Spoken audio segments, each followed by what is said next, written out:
who says, is it permissible for men to apply henna on their hands during their wedding or just casually? Because some Muslims say that it is sunnah of our Prophet sallallahu alaihi wasallam to apply henna.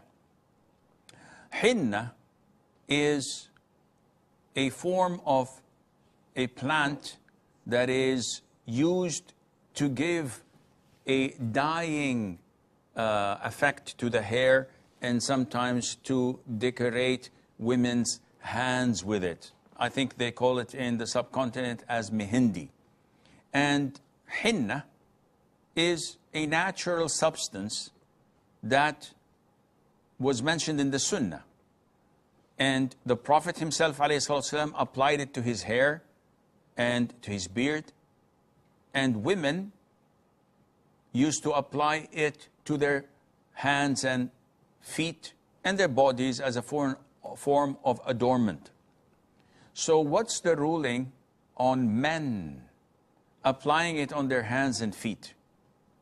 The scholars say that this is only known to be used by women.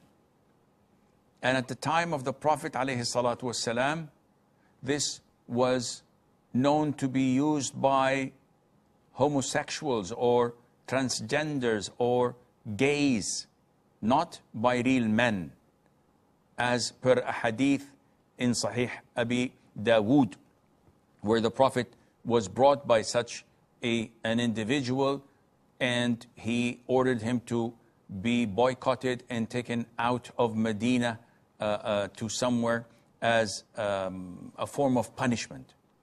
So it is known in our religion that whoever imitates women from the men is cursed.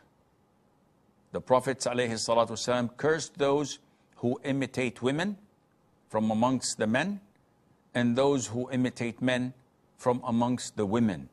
Imitating the opposite gender is a major sin, and whoever does this is cursed.